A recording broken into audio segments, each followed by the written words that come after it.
ঘোষণা দিয়া নিম্ন করা হচ্ছে মায়ের সাথে 36 বার জেনা করা। জোরে বলেন নাউজুবিল্লাহ। কিন্তু আমাদের বাংলাদেশের সুখের বিষয়, আনন্দের বিষয়ে বাংলাদেশের অধিকাংশ মসজিদের সভাপতি সেক্রেটারি সুদখোর। কি আনন্দের বিষয় বলতে আনন্দের বিষয়? অন্তত চাঁদপুর জেলায় সুদখোর সভাপতি সেক্রেটারি নেই।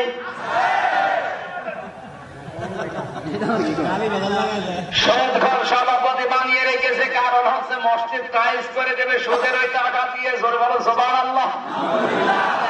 সুদের টাকা দিয়ে যদি টাইলস হয়, আপনি যদি সেজদা দেন, জানা শোনার পর আপনার নামাজ হবে? বলেন। এরকম দায়িত্বশীল যারা আছে, যে সমস্ত মসজিদে এখনই বাদ দিয়ে দেন। সুদের টাকায় টাইলস বানিয়ে ওই টাকা টাইলসে নামাজ পড়ার চাইতে খেয়ের উপরে নামাজ পড়া ভালো। কথা বলছে না কেন? সাহাবীদের মসজিদ গুলো দেখে আসলাম, আগের জামানার মসজিদের এখনো চিহ্ন গুলো আছে। মদিনার মিউজিয়ামে গিয়েছিলাম, বিশ্ব নবী খেজুর পাতা দিয়ে, খেজুরের বাকল দিয়ে যে মসজিদ বানিয়েছিলেন, মসজিদ গুলো ছিল কাঁচা, কিন্তু ইমাম ছিল পাকা। আর এখন আমাদের মসজিদ গুলো বড় বড় বিল্ডিং, মোজাইক করা, আর ইমাম যা হয় ওর ভেতরে একেবারে দুর্বল। বাংলাদেশে এমন কোন মসজিদ নেই যে মসজিদে হেদায়েতের হক কথা বলে টিকে থাকা যায়, একটা নেই। যেখানেই বলে তারপরের দিন বলে হুজুর আপনারা দরকার নেই। কেন? আপনি সুদের কথা বললেন কেন? নামাজের কথা বলেন।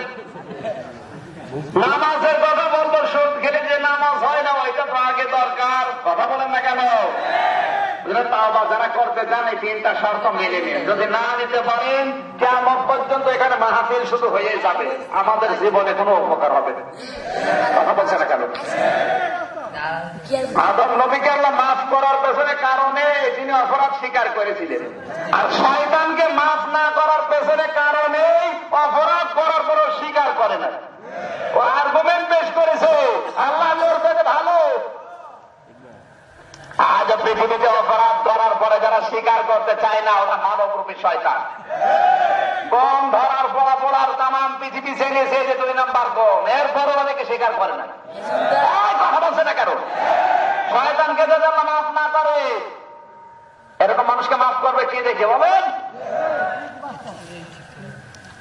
আপনাকে মাফ করবে না, কোরআন হাদিস প্রমাণ করছে। এখন যদি রাগ করেন আমার উপরে, রাগ করেন কোরআন শরীফের উপরে। কথা বলছে না কেন? রাগ কোরআনের উপরে করবে যে না। শয়তানকে আল্লাহ মাফ করে নাই একটা কারণে, অপরাধ স্বীকার করতে চাচ্ছিল না, ও করেও নাই। এজন্য আল্লাহকে মাফ না করে জান্নাত থেকে বিতাড়িত করে 2টা জিনিস থেকে বঞ্চিত করেছে।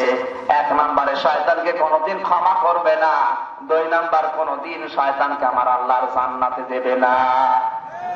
আজ মানবরূপী সন্তানের ভেতরে যারা অপরাধ করার পরে স্বীকার করতে চায় না, কসম আল্লাহর, আপনাকে আল্লাহ মাফ করবে না, জান্নাতেও দেবে না। যদি আপনাকে মাফ করে দিতে হয়, তাহলে শয়তানকেও মাফ করা লাগবে। তাই কথা বলছে না কেন? আল্লাহর কাছে যদি কেউ অপরাধ করে, আমার আল্লাহ বলেন আমি ইচ্ছা করলে মাফ করেও দিতে পারি, ইচ্ছা করলে আযাবও দিতে পারি।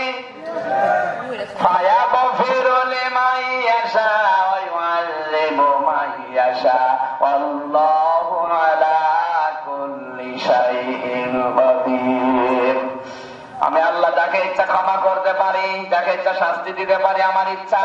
কিন্তু এটা আমার কাছে হওয়া লাগবে। সৃষ্টির উপর পৃষ্ঠায় দেখুন, আমার আল্লাহ বলেন কোন বান্দা বান্দি যদি অন্য কোন বান্দার কাছে অপরাধ করে, ওই বান্দার কাছে মাফ না চাওয়া পর্যন্ত আমি মাফ করব না। এই কথা বলে না কেন?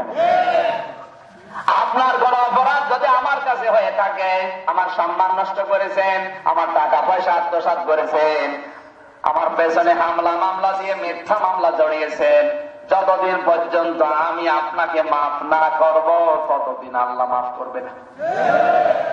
না বানিয়ে বললাম?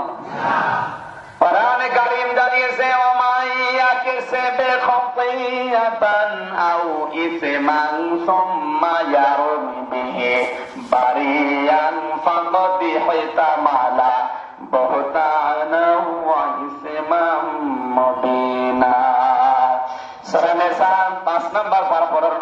110 নম্বর লাইনের 112 নম্বর আয়াত। এ দুনিয়ায় অনেক মানুষ আছে নিজে অন্যায় করে, আর অন্যায়টা একটা ভালো মানুষের উপরে চাপিয়ে তাকে খালাস করে দেয়। আরো আসতে বলেন, সেরকম মানুষ কম না বেশি? আরো জোরে বলেন। আমরা মনে হয় এর ভেতরে নেই।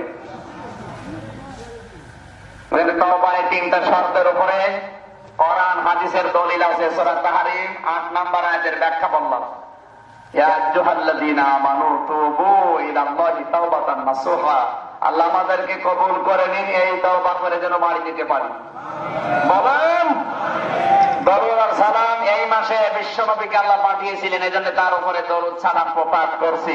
সকলে বলছি সাল্লাল্লাহু। আজকের আলোচনার বিষয় হচ্ছে ষড়যন্ত্র। কি বললাম? মন খারাপ হয়ে গেল? এখনো তো শুরুই হয়নি।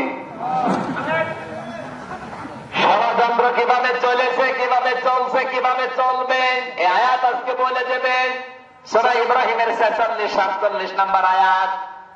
সূরা ফিলের 2টা আয়াত আমি পড়েছি। যতটুকু কথা আল্লাহ এর ভেতরে দিয়েছে আমি চেষ্টা করব আবিষ্কার করার, কারণ কোরআন শরীফ নিয়ে যত গবেষণা করবেন, নাড়াচাড়া করবেন, তত নতুন নতুন তথ্য আল্লাহ হাতে ধরিয়ে দেবে। এখানে জবান ছেড়ে পড়েন আউযু বিল্লাহি মিনাশ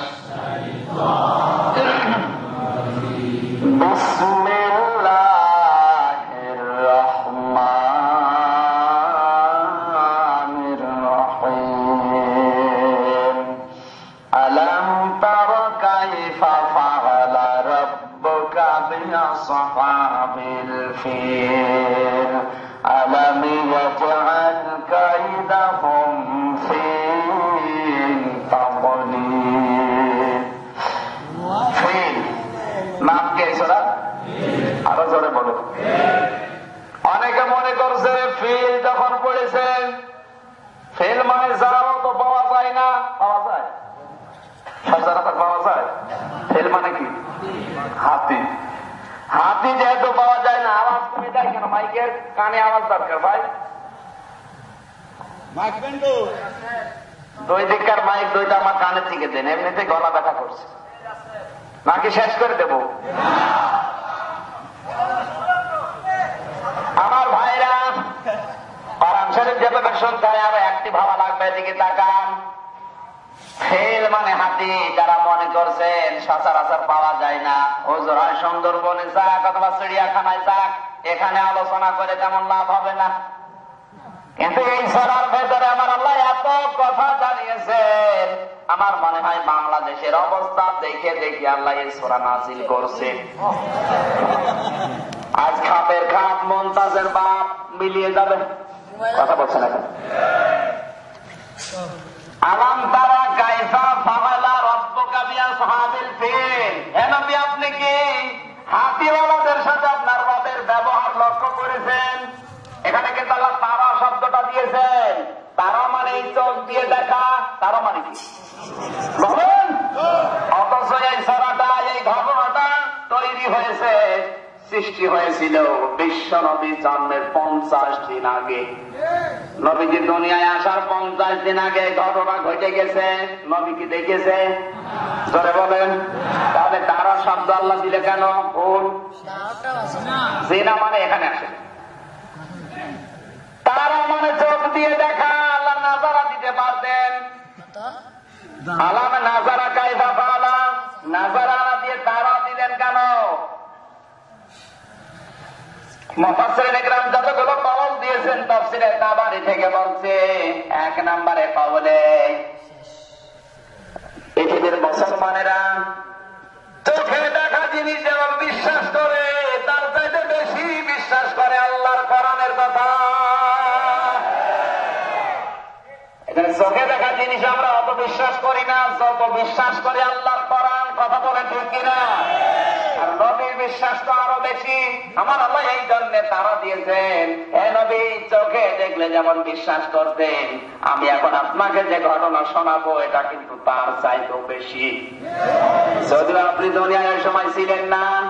আলাম ইয়াজআল কাইদাহুম ফি তাদলিল। আপনার রব কি তাদের সমস্ত ষড়যন্ত্র ব্যর্থ করে দেয়নি? আল্লাহ নিজে বলছেন ষড়যন্ত্র, আমি কি বলবো? ষড়যন্ত্র করেছিল, সব ষড়যন্ত্র আমার আল্লাহ নিজের হাতে ব্যর্থ করে দিয়েছেন। ওরা আপনার বিরুদ্ধে যত ষড়যন্ত্র করবে, আগে আমি আল্লাহ ওই পথ আগেই করে রেখেছি। এজন্য ওদের ষড়যন্ত্র যত বেড়ে যাবে, আপনার পথ তত উন্মুক্ত হবে। সুবহানাল্লাহ বলতে পারেন না? নবীজি কিন্তু দুর্বল হয়ে গেলেন, কারণ জেলখানা থেকে সবে মাত্র বের হয়েছেন। আবার দারুণ্য দুয়ার বৈঠকে আবু জেহেল তাড়াতাড়ি করে তড়িঘড়ি করে সাধারণ আইনের তোয়াক্কা না করে আল্লাহর নবীকে জেলখানায় যাওয়ার ষড়যন্ত্র শুরু করে দিয়েছে। আমার ভাইরা, নবীকে আল্লাহ জানাচ্ছেন, হে নবী, আপনি কি জানেন কি ব্যবহার আমি করেছিলাম? কোন আয়াত বুঝতে হলে তার শানে নজর জানতে হয়। তাফসীরে মুনীরের ভেতরে যেটা লেখা আছে, কান খাড়া করে শুনবেন, কারণ কোরআনের আয়াত যদি কাউকে হেদায়েত দিতে না পারে, ওর কপালে আর হেদায়েত নেই। কথা বলে না কেন? ইয়ামেন দেশের জালিম বাদশা আবরাহা চিন্তা করেছে কাবা শরীফ একটা কাবা গিলাফ দিয়ে মোড়ানো, তাম দুনিয়ার মানুষেরা ওখানে যায় তাওয়াফ করার জন্য, টাকা পয়সা দিয়ে আসে। আমি একটা যদি কাবা বানাতে পারি, আমারও ব্যবসা সফল হবে। এজন্য নিজের কাবা বানিয়েছে, সোনা দানা এরা শহরত দিয়ে দুনিয়াকে ঘোষণা দিয়ে দিল, ওই দুর্বল কাবার ইবাদত করে লাভ নেই। আমি স্বর্ণ দিয়ে রূপা দিয়ে কাবা বানিয়েছি, তোমরা আসো আমার এই সবল কাবার তাওয়াফ করো। কিন্তু কেউ আসে না। 7 জন যুবক মিলে চিন্তা করেছে, তোর কাবার 12টা বাজাবো। গভীর রাজনীতিতে কাবার দরজা ভেঙে ভেতরে ঢুকে একেবারে 7 জন মিলে গণহারে পায়খানা। 7 জনের পায়খানা পাহাড়ের মতো লাগছে। কাবা শরীফ সকাল বেলাও গেছে, নাম দিয়েছে কোলাইস। নতুন কাবার নাম কে? কোলাইস। তাফসীরে ইবনে কাসির এটা আছে। সাবার পরে তাওয়াফ করে দেখে গন্ধ বের হয়, চিন্তা করে কাবার ভেতরে গন্ধ। দরজা খুলে দেখে কাজ শেষ। তাড়াতাড়ি করে লোকজন দিয়ে পরিষ্কার করেছে। চিন্তা করছে, ইস্যু তালাশ করছে, আমার এই কাবায় যারা পায়খানা করেছে, এই কাবার প্রতিশোধ যদি নিতে হয়, ওই কাবা ভাঙা লাগবে।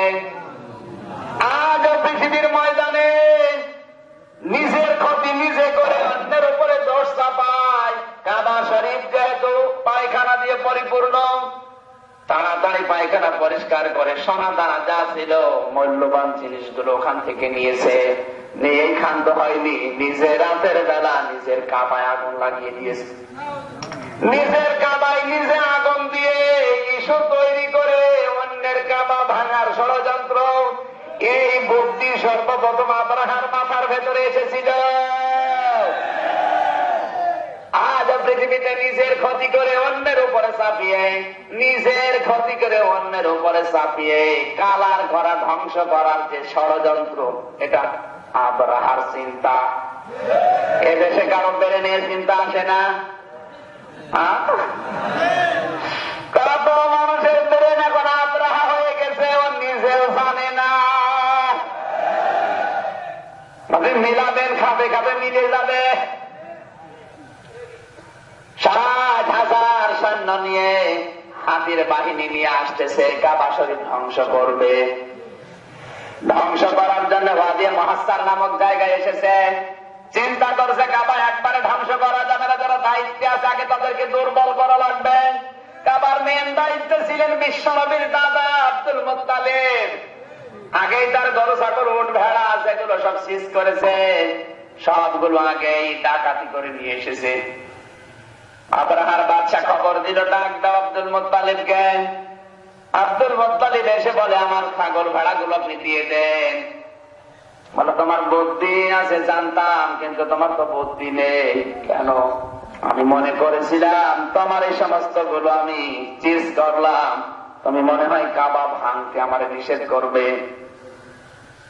কিন্তু তুমি তো নিষেধ করো না, নিজের সম্পদ যাও। তুমি তো উট ভেড়া গাধা গুলো যদি আমি চিজ করতে পারিও, মানসিক ভাবে দুর্বল হয়ে যাবে, তখন আমার কাছে নকদ হবে।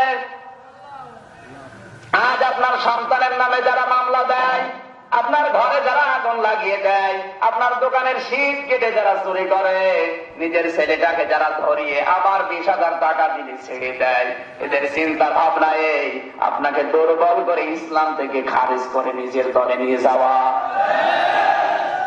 এরা জানে না মিনাল মুমিনিনা রিজালুন সাদাকু মা আহাদুল্লাহ আলাইহি ফামিনহুম মান ক্বাদা নাহবাহু ওয়া মিনহুম মান ইয়ানতাসিরু ওয়া মা বাদদালু তাবদীলা। আল্লাহ পাক বলেন মুমিনদের অবস্থা তো এরকম, একটার পরে একটা লাশ পড়বে, একটার পর একটার ফাঁসি হবে, জীবন দিচ্ছে দেখবে, এরপরও তারা পিছু হটবে না। আল্লাহর সাথে যে ওয়াদা তারা করেছে জীবন গেলেও রক্ষা করবে। আপনি যতই চেষ্টা করেন ওকে ইসলাম থেকে এক বিন্দু বিসর্গ পরিমাণে সরাতে পারবেন না, কারণ ওর ওয়াদা কার সাথে? আব্রাহা চিন্তা করে কি করে দুর্বল তো করা গেল না। ওট মেষগুলো যখন নিয়ে বাড়ি চলে যাচ্ছে, কাবা শরীফের কাছে গেলেন আব্দুল মুত্তালিব। চাবিটা কাবা শরীফের দরজা এবং হজরে আসওয়াদ, এই যে ফাঁকা জায়গা, এর নাম মুলতাজাম। বিশ্বনবী জানিয়েছেন এই জায়গায় যদি কেউ হাত দিয়ে দোয়া করে, ওর যদি ঈমান নাও থাকে তাও আল্লাহ কবুল করে নেয়। এই জন্য আবু জাহেল বদরের ময়দানে যাবার সময় কাবার এই মুলতাজাম ধরে দোয়া করছে, ও কাবার মালিক রব্বে কাবা, মুহাম্মদের বিরুদ্ধে অস্ত্র নিয়ে যাচ্ছি যুদ্ধ করার জন্য, সত্যের পক্ষে যারা আছে তুমি তাদের বিজয় দিও। আবু জাহেলের দোয়া কবুল হয়ে গেছে। কথা বলে দেখেন, ওর তো দোয়া সাইজ মতো ছিল যে সত্যের পক্ষে যারা আছে তাদেরকে বিজয় দিও। আল্লাহ তো তাই দিয়েছে। কথা বলছে না কেন? আব্দুল মুত্তালিবের ঈমান নেই, সে একজন মুশরিক, কিন্তু চাবিটা রাখতেছে কাবার দরজার সাথে। ওই সময় কাবার ভেতরে 360টা মূর্তি ছিল। এই কথা বলে না কেন? শিক্ষা আছে এখানে। 360টা মূর্তি কাবার ভেতরে। এরপর একজন মুশরিক মূর্তির হাতে চাবি দিয়ে যায় না, ও জানে যে মূর্তির কোন ক্ষমতা নেই, চাবি দিয়ে যাচ্ছে সরাসরি আমার আল্লাহর হাতে কাবার দরজায়। এই কথা বোঝা যাচ্ছে না? একজন মুশরিক পূজা করে যে সমস্ত মূর্তির, তাদের কাছে চাবি দিতে রাজি না, কারণ ওরা পারবে না। যিনি কাবার মালিক তার কাছে দিয়ে গেলাম। আমাদের ঈমান আজ এই মুশরিকের মতো নেই। আমি কি নিচে নামবো? মনে মনে আরো তৈরি করে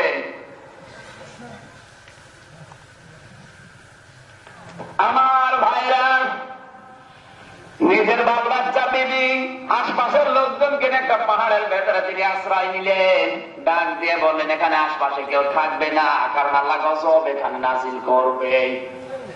আমি যেটা আল্লাহর হাতে তার ঘরকে দিয়ে গেলাম, এক আবার মালিক, আমার সাধ্যের বাইরে আমি পারলাম না, কারণ 60,000 পদাতিক বাহিনী, হাতির বাহিনী নিয়ে আসতেছে, ওর মোকাবেলা আমার দ্বারা সম্ভব না।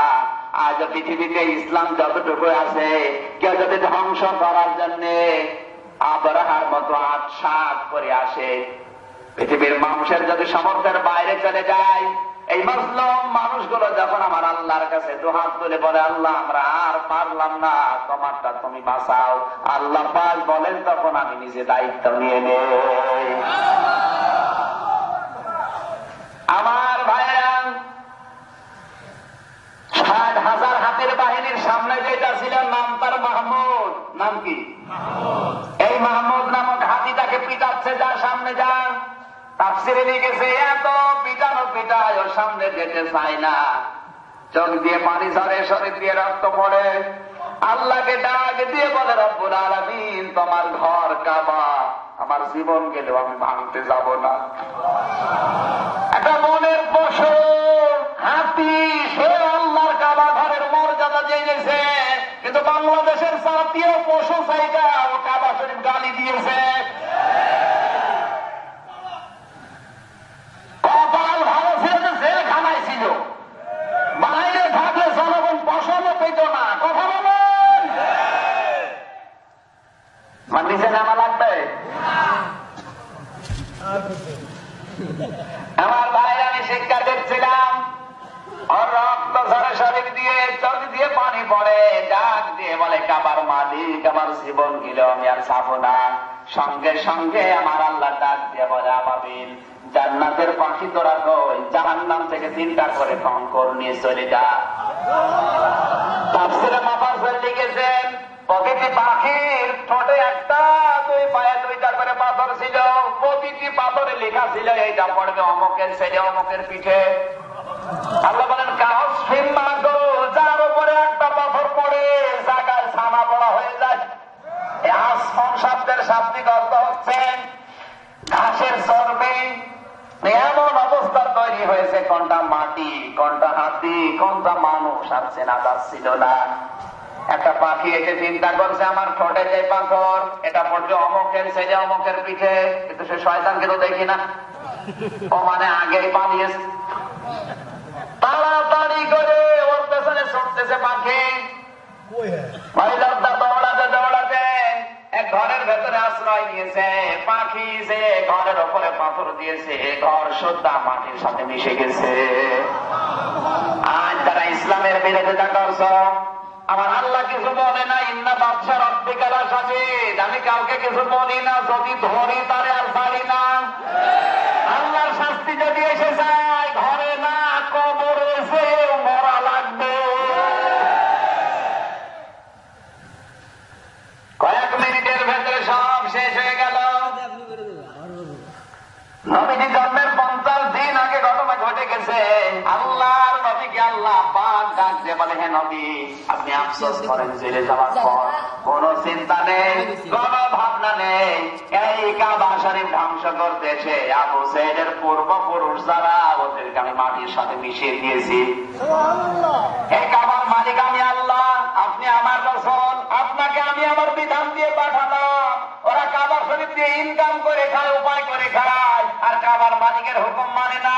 ওদেরকে বলে দেন বেশি মাস্তানি, বেশি চিটারি করবা না, তোমার পূর্বপুরুষকে যেভাবে আল্লাহ সাইজ করেছে তোমাদের ওইভাবেই করবে। বিশ্ব নবীকে তড়ি ঘড়ি করে জেলখানায় দেওয়া লাগবে, এজন্য আবু জেহেল সাধারণ আইনের তোয়াক্কাও করে নাই। বাংলাদেশে যেখানে আইন পাস হয় তার নাম সংসদ ভবন, ভারতে যেখানে আইন পাস হয় তার নাম লোকসভা, আমেরিকায় যেখানে আইন পাস হয় হোয়াইট হাউস। আবু জেহেল যেহেতু সরকারে আছে, ওরও একটা সংসদ ভবন ছিল, নাম তার দারুন না দোয়া। তাড়াতাড়ি করে কয়েকটা মন্ত্রীকে এক জায়গায় নিয়ে সাধারণ আইনে তোয়াক্কা করে নাই, আইন পাস করেছে 3টা অপশন রেখে। 3টা কয়টা? আরো জোরে। আল্লাহ রাব্বুল আলামিন বলেন, হে নবী, আপনি তো কায়দা শোনেননি, ষড়যন্ত্র দেখেননি, চিন্তা করবেন না, তাকান আপনার বিরুদ্ধে কি হয়েছিল। وَإِذْ يَمْكُرُ بِكَ الَّذِينَ كَفَرُوا لِيُثْبِتُوكَ أَوْ يَقْتُلُوكَ أَوْ يُخْرِجُوكَ وَيَمْكُرُونَ وَيَمْكُرُ اللَّهُ وَاللَّهُ خَيْرُ الْمَاكِرِينَ। সবাই বলেন আল্লাহু আকবার। ভালোভাবে কান লাগাবেন, এখানে শিক্ষা বের হবে। আমি শুধু হাফিজ বলার জন্য বলছি না। তাফসীরে মুনীর আর তাফসীরে তাবারি, এই 2টা থেকে বলছে, আলেম যারা আছেন নোট করবেন, বাস্তব জীবনে মিলাবেন। অনেক আলেম পর্যন্ত আয়াতের সাথে ধরা পড়ে যাবে। আমার ভাইরা, আবু জেহেল 3টা আইন পাস করেছে। 1 নম্বরে নবীজিকে ওরা যাবজ্জীবন কারাদণ্ড দিয়ে দেবে। ইসবিতুকা, যদি এটাই সফল না হয়, হে নবী, আপনাকে ওরা হত্যা করে ফেলবে। এটাও যদি করতে না পারে, আপনার নাগরিকত্ব বাতিল করে দেশ থেকে ওরা তাড়িয়ে দেবে। আবু জেহেল 3টা ষড়যন্ত্র করেছে, আল্লাহ একটাও করবে না। বলেন আমার আল্লাহ বলেন, হে নবী, ওরা যত ষড়যন্ত্র করছে, আমি আল্লাহ আপনার মুক্তির পথ তত প্রশস্ত করে দিচ্ছি।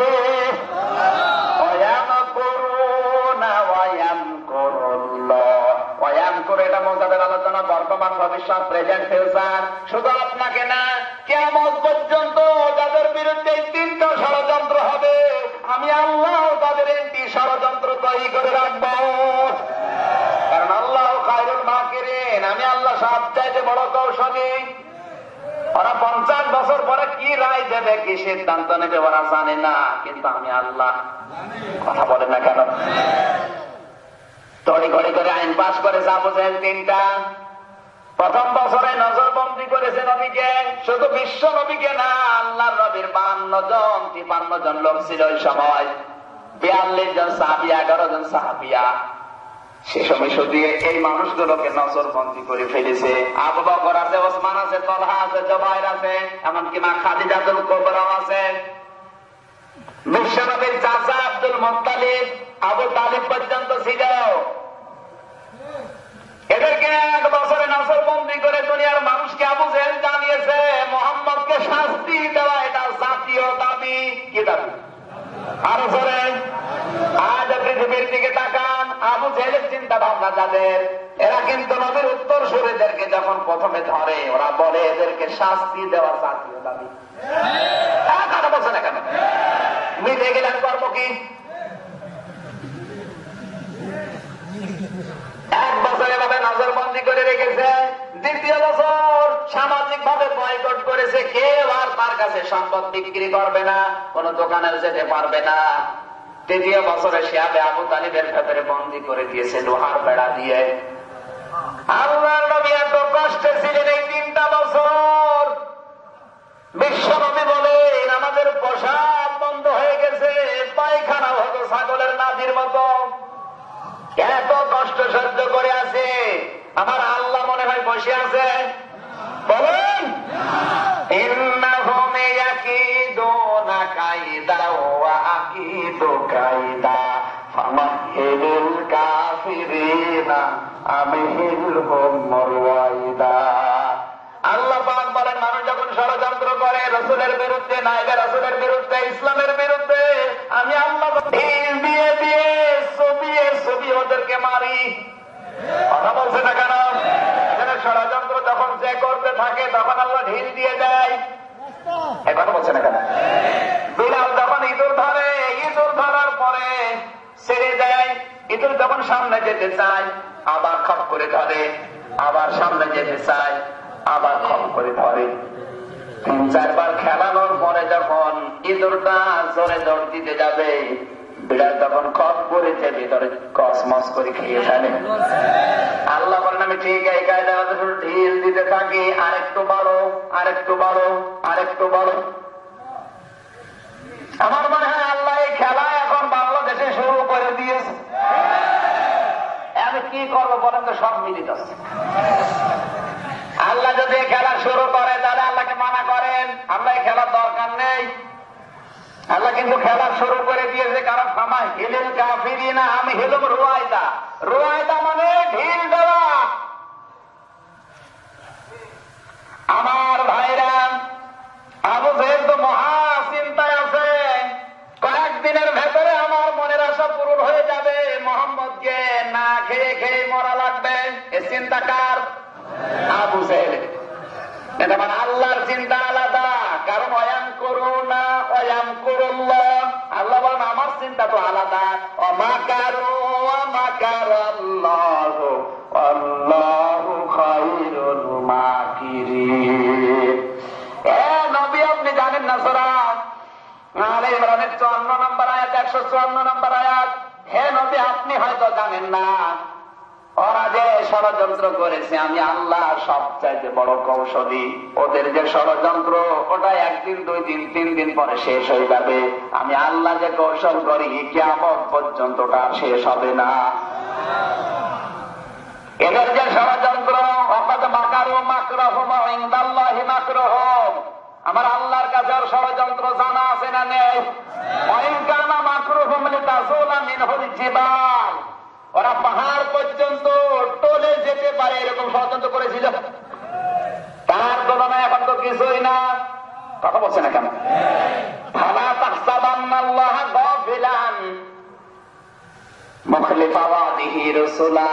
হে নবী আপনি কি মনে করেন রাসূলের সাথে আল্লাহর যে ওয়াদা আল্লাহ খেলাফ করবে? কখনো না। ইন্নাল্লাহা আজিজুন যুনতিকাম, অবশ্যই আমি আল্লাহ প্রতিশোধ গ্রহণকারী হিসাবে যথেষ্ট। কথা বলে না কেন? এবার যে শিক্ষাটা বের হবে, কান খাড়া করে নাকি মনোযোগ করবো? আল্লাহ রাব্বুল আলামিন বলেন, আবু জাহেল যখন আনন্দে আছে, সিরাত ইবনে হিশামের ভেতরে এটা পাবেন। হিশাম ইবনে আমর, এই লোকটার বয়স 82 বছর, আবু জাহেলের প্রধান উপদেষ্টা। আজ বাড়িতে যাওয়ার পর আর ঘুম আসে না, খালি ওঠাউঠি করে, ঘোরাফেরা করে। স্ত্রী বলে, কি হয়েছে তোমার? বলে, এতদিন আবু জাহেল মুহাম্মদ রাসূলুল্লাহকে, তার সঙ্গী সাথীদেরকে নজরবন্দি, এরপরে সামাজিক ভাবে বয়কট, এরপরে এখন আবু জাহেল আজকে রাতে সিদ্ধান্ত নিয়েছে এদেরকে নাকি মেরে ফেলবে। এই ভালো ভালো মানুষগুলো মারা যাবে, মানুষের সামনে মানুষ মরে, এটা কি সহ্য করা যায়? এই জন্য আমার ঘুম আসে না। আমার ভাইরা এখানে শিক্ষা বের হচ্ছে, হিশাম ইবনে আমর এই লোকটা মুসলমান, কাফের। কি বলেন? এর ঈমান নেই, কিন্তু বিবেক আছে। বিবেকের কারণে ঘুম আসে না। এই জন্য পৃথিবীর ময়দানে যখন নিরীহ মানুষের উপর অত্যাচার, জুলুম, নির্যাতন নেমে আসে, অনেক বিধর্মী রাষ্ট্র যাদের ঈমান নেই কিন্তু বিবেক আছে, ওরা কিন্তু প্রতিবাদ জানায়। আজ রোহিঙ্গাদের উপরে যেটা চলছে, অনেক মুসলমান প্রতিবাদ করার সাহস পায় না, কিন্তু অনেক বিধর্মী পর্যন্ত বলছেন না, এটা ঠিক না। কথা বলেন না কেন? ওদের ঈমান নেই, বিবেক আছে। তোমার ঈমান থাকার পরও কাজে লাগাও না, তুমি কুকুরের চাইতে খারাপ। ভালো ভালো মানুষগুলো মরবে আর তুমি বসে বসে বিবেক নেই তোমার। এই লোকটার যে ঘুম আসে না, ঘুম মনে হয় এমনি আসে না। ঘুম বন্ধ করেছে কে বলেন?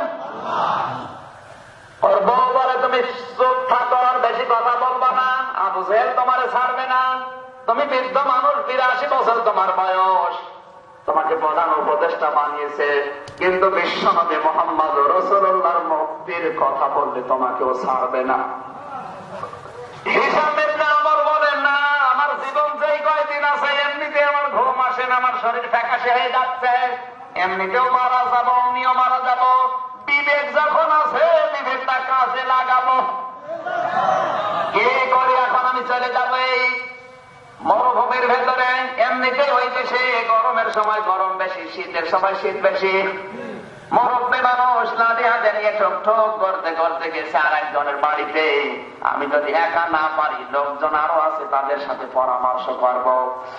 রাত 12টার পরে গভীর রজনীতে হাঁটতে হাঁটতে যে লোকটার বাড়িতে গেছে, ও যেমন তেমন মানুষ না, ওর নাম জুহাইর ইবনে আবু উমাইয়া। ও ছিল আবু জাহেলের টাকা কামাই করা মেশিন।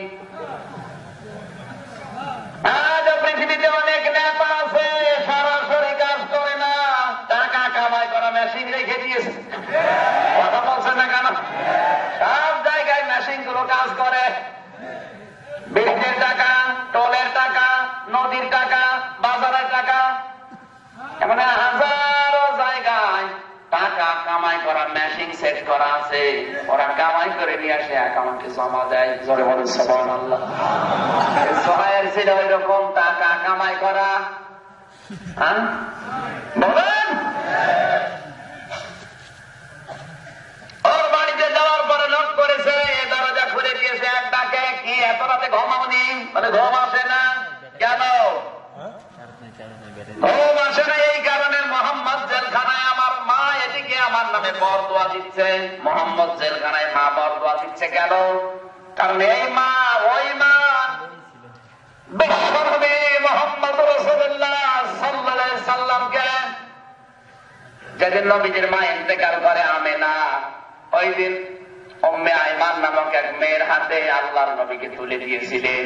এই উম্মে আইমান হচ্ছে জুহাইরের খালা। এর বাড়িতে এসে, ছোটবেলায় জুহাইরের এই বাড়িতে এসে বিশ্বনবী 6 মাস পর্যন্ত ছিল।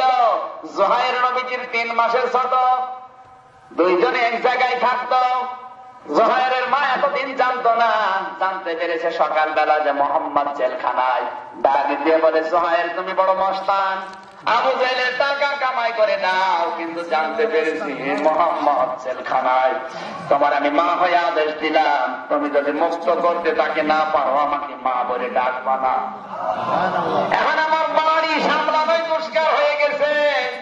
মাকে যদি বাঁচিয়ে রাখতে হয়, মায়ের কথা মানতে হয়, তাহলে আমাকে মোহাম্মদ মুক্ত করার আন্দোলন করা লাগবে।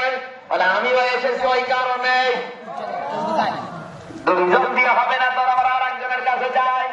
আর একজনের কাছে গেছে, তার নাম ছিল মতিউম ইবনে আদি। এই লোকটা ছিল সন্ত্রাসী, আবু জাহেলের মানুষ খুন করার মেশিন।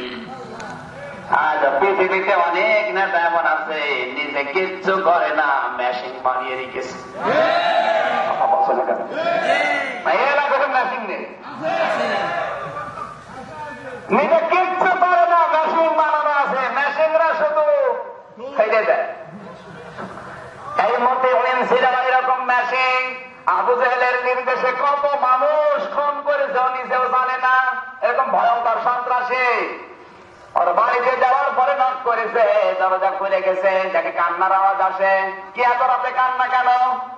বলে আমার যে ছোট্ট ছেলে নাম ওর জুবরা ইবনে মুতিঈম, ওর বয়স এখন 3 বছর 15 দিন। 3 বছর আগে মোহাম্মদ যেদিন জেলখানায় যায়, এই 15 দিন বয়সের বেলায় ও এসেছিল আমার বাড়িতে। আমার এই সন্তানের মুখে ওর মুখের লালা দিয়েছিল। ওই দিন থেকে আমার সন্তানের মুখে যে ছোট বের হয়, ওটা হচ্ছে মেশকা আম্বরের চাইতেও বেশি। আমার এই সন্তানের মজে যাওয়া 5 মাস বয়সে কথা বলা আরম্ভ করে দিয়েছে। আর ওই দিন থেকে যা বলে অধিকাংশ গুলোই সত্য হয়। আমার এই ছেলেটা আজকে মাগরিবের সময় বলে, আব্বা মোহাম্মদ নাকি জেলখানায়, যার জন্য এত বরকত তুমি পেলে। এলাকায় যারা কারো অসুখ হয় আমার মুখের থুতু দিলে ভালো হয়ে যায়, কিন্তু আজ আমি স্বপ্ন দেখেছি মোহাম্মদকে যদি আমাকে দেখাতে না পারো মুক্ত করে, আমি কিন্তু বাঁচবো না। আমার বউ আমারে বলে, তুমি একটা নাফরমান, তুমি একটা কুলাঙ্গার, তোমার কারণে আমার ছেলেটা মরতে আছে। মোহাম্মদ যদি জেলখানায় থাকে, সকাল বেলা ছেলে নিয়ে বাবার বাড়ি চলে যাব। এখন আমার সংসার বাঁচানো দায় হয়ে গেছে।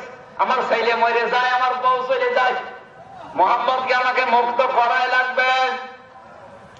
চাঁদপুরবাসী কান খাড়া করে জীবনের সাথে মিলাও।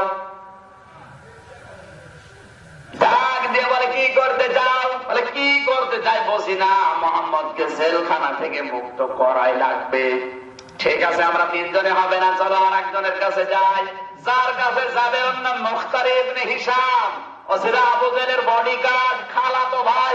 কিন্তু আজ 1 মাস অসুস্থ, ঘুম আসে না, হাজার হাজার টাকা খরচ করেছে, ওর রোগ ভালো হয় না। সন্ধ্যাবেলা ওর মা 1 গ্লাস উঠের দুধ নিয়ে এসে মধু দিয়ে বলে, দেখ কত টাকা পয়সা খরচ করলাম, কিছু হয়নি। তুই আজকে একটা কাজ কর, মোহাম্মদ যেই কালেমার দাওয়াত দেয়, কালেমা পড়ে খেয়ে দেখ। আজকে আমি মাগরিবের সময় উঠে ওই দুধ মধু মেশানো কালেমা পড়ে খেয়েছি, আমার রোগ ভালো হয়ে গেছে। এই আনন্দে আমার ঘুম আসে না। এখন আমার মা আমাকে জানিয়েছে যে কালেমা পড়ে রোগ ভালো হয়, কালেমা আমিও পড়বো, তোকেও পড়া লাগবে। এখন সে জেলখানায়, তাকে যদি বের করতে না পারে কালেমা পড়বো কি করে? এই জন্য তাকে বের করা এখন আমার সংসারের দাবি। আমরা হবে না 4 জনে তো আর একজনের কাছে যাই। এই রাতের বেলা ওরা গেছে আর একজনের কাছে, তার নাম সাইমা ইবনে আসওয়াদ। এই লোকটা ছিল আবু জাহেলের বুদ্ধিজীবী।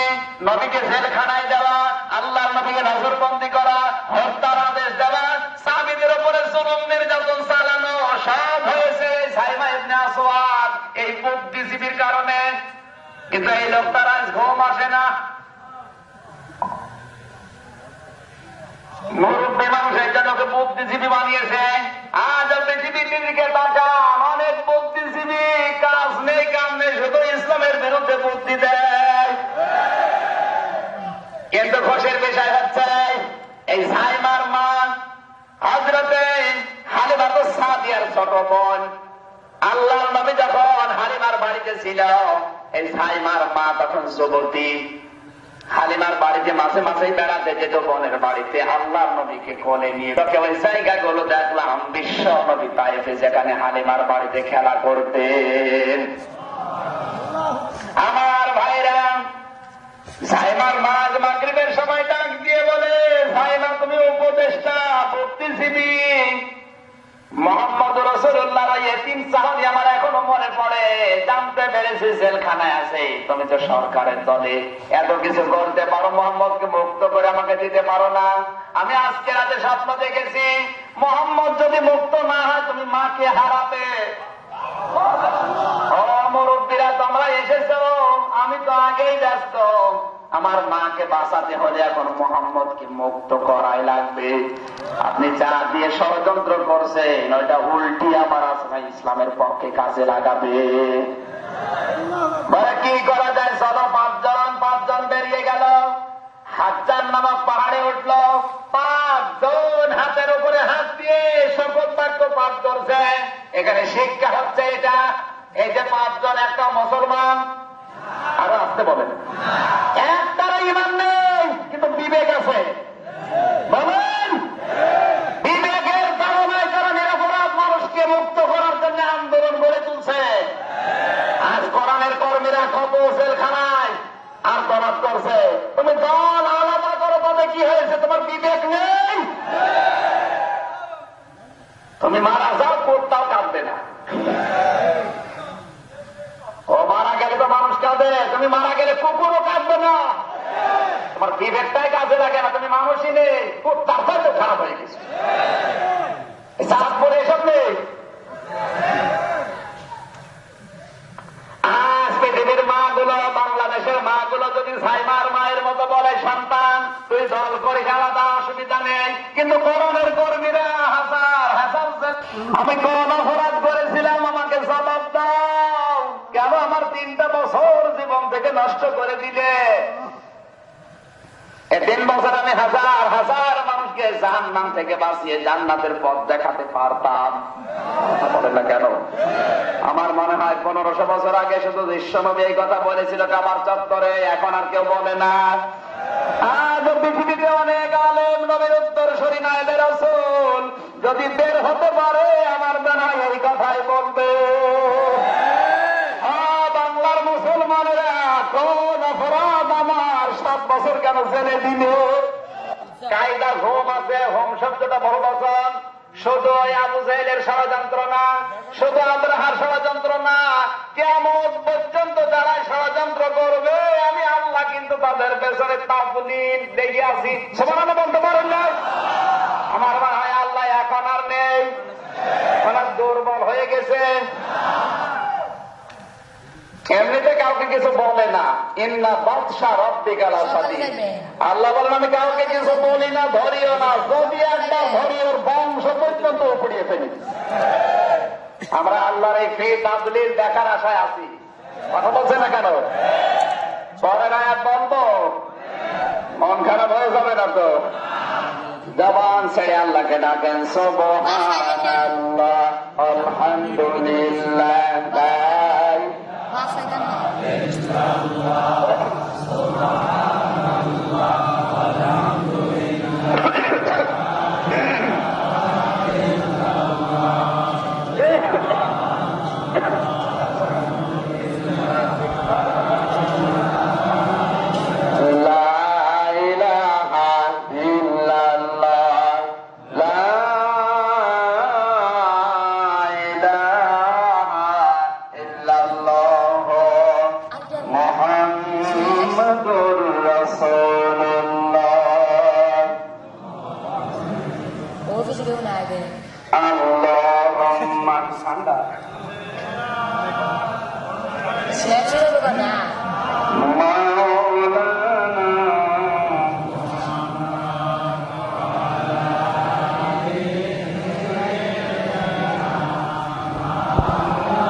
পড়েছিলাম বেডে, আসতাম না।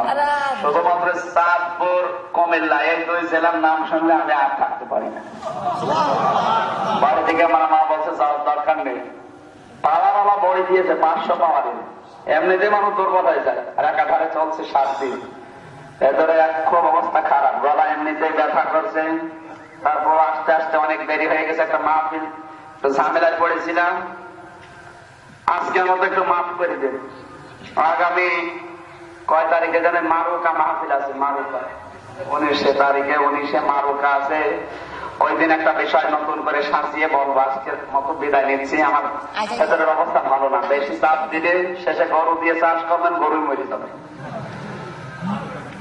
আমিন। বারাকাল্লাহু লানা ওয়া লাকুম ফিল কোরআনিল আযীম। আল্লাহুম্মা আমিন। রব্বানা যালামনা আনফুসানা ওয়া ইন তাগফির লানা ওয়া তারহামনা লানাকুনান্না মিনাল খাসিরিন। আল্লাহ তাআলা সারা রাত যদি সূরাত ফিল আমি এদেরকে ব্যাখ্যা করে বোঝাতাম, কেউ চলে যেত না কোরআন শোনার জন্য। এই চাঁদপুর কুমিল্লার মানুষগুলো এত পাগল আমি জানতাম না। সারা রাত যদি এদেরকে তোমার কোরআন বোঝানো যায়, এরা ঘুম বাদ দিয়ে শুনবে। এদের এই আগতে এই আকাঙ্ক্ষার দিকে তুমি তাকাও, এদের জিন্দেগির গুনাহগুলো মনের মতো মাফ করে দাও।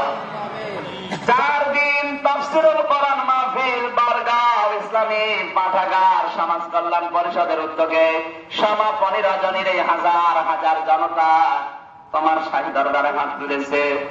আল্লাহ তাআলা মেহেরবানি করে এদের দিকে তাকাও, এদের হাতের দিকে মুখের দিকে তাকিয়ে মাফ করে দাও। 4 দিনের মাহফিলের সওয়াব যদি দিয়েই থাকো, কোটি কোটি করে বাড়িয়ে দাও। কিয়ামতের দিন সুপারিশ করে জান্নাতে নিয়ে যাবে, ওই নবীর রওজায় পৌঁছিয়ে দাও। দুনিয়ার মাটির নিচে যারা ঈমান নিয়ে ঘুমিয়ে গেছে, আল্লাহ এদেরকে ক্ষমা করে দাও। মা বাপ যারা হারিয়ে ফেলেছে, আল্লাহ মেহেরবানি করে আমাদের মা বাপকে মাফ করে দাও। রব্বুল আলামিন, কোরআনের এই মাহফিলের জন্য তোমার যে বান্দা বান্দিগুলো পরিশ্রম দিয়েছে, আল্লাহ কেউ টাকা দিয়েছে, কেউ পয়সা দিয়েছে, কেউ শ্রম দিয়েছে, কেউ পরামর্শ দিয়েছে, কেউ সময় দিয়েছে, যে যেই কায়দায় কোরআনের মাহফিল সফল করার জন্য দূর দূরান্ত থেকে এসেছে, আল্লাহ এদের প্রতিটি কদমে কদমে নেকি দিয়ে দাও। রব্বুল আলামিন, যার মাধ্যমে সেই কুষ্টিয়া থেকে পর্যন্ত কোরআনের কথাগুলো বলার জন্য আসলাম, তোমার বান্দা জাহাঙ্গীর আলম, আল্লাহ তাআলা জাহাঙ্গীর ভাইকে কবুল করে নাও। আজকের মাহফিলের সভাপতি, সেক্রেটারি, সদস্য যারা আছে, এই মানুষগুলোকে কোরআনের ইজ্জতে মঞ্জুর করে নাও। আল্লাহ তাআলা হাজী সাইনাল আবেদিন লাল ভাই, জনাব মাওলানা লোকমান হোসেন, ওয়াহিদুর রহমান ভাই সহ আল্লাহ তাআলা আরিফুল ইসলাম সহ নামনা যারা শত আলেম এখানে বসে আছে, তোমার কুদরতের হাতে দিয়ে গেলাম, এদের ঈমান আমল তুমি কবুল করে নাও। মা বোনেরা যারা পর্দা আড়ালে বসে আছে, এদের খাদিজার মতো আয়েশার মতো বানিয়ে দাও। রব্বুল আলামিন, আমি শারীরিক ভাবে অসুস্থ, মেহেরবানি করে সুস্থতা দিয়ে দাও। কোরআনের কথাগুলো বলার জন্য যে যোগ্যতা দরকার, যে জ্ঞান দরকার, যে কণ্ঠ দরকার, শরীর দরকার, মেহেরবানি করে বাংলার জমিনে এই কোরআন প্রচারের জন্য দিয়ে দাও। রব্বুল আলামিন, বাংলার মুজাদ্দিদ সহ যতগুলো আলেম আর ষড়যন্ত্রের কবলে আল্লাহ, কোরআনের মাহফিলে তোমার শাহী দরবারে দোয়া করি, নবীদের বিরুদ্ধে ষড়যন্ত্র হয়েছিল, তুমি নিজে রক্ষা করেছ। নায়েবে রাসূলদের বিরুদ্ধে যে ষড়যন্ত্র হচ্ছে, মেহেরবানি করে তুমি নিজে রক্ষা করো। আল্লাহুম্মা হাব্বিব ইলাইনাল ঈমান ওয়াসাজ্জিলহু ফি কুলুবিনা ওয়া কাররিহ ইলাইনাল কুফরা ওয়াল ফুসুকা ওয়াল ইসয়ান ওয়াজআলনা মিনার রাশিদিন। আল্লাহ তাআলা বারগাঁও চাঁদপুর মতলব এলাকায় মাটির নিচে যত মানুষ ঘুমিয়ে আছে, এই মানুষগুলোর কবরে তুমি জান্নাত বানিয়ে দাও। কোরআনে কারিমের আলোচনার সওয়াবগুলো কবরে কবরে পৌঁছিয়ে দাও। এলাকার কবরগুলো তুমি প্রশস্ত করে দাও। তোমার যে বান্দাগুলো এখানে আলোচনা রেখেছেন, জনাব মাওলানা শাইখুল ইসলাম সাহেব, জনাব মাওলানা ফখরুদ্দিন আহমেদ, জনাব মাওলানা আব্দুর রশিদ আহমেদ, জনাব মাওলানা লোকমান হোসেন, যত আলেম এখানে কথা বলেছে, প্রত্যেকটি আলেমকে কোরআনের জন্য মঞ্জুর করে নাও। মাথা নিচু করে জীবনের গুনাহগুলো আল্লাহর কাছে তুলে ধরেন।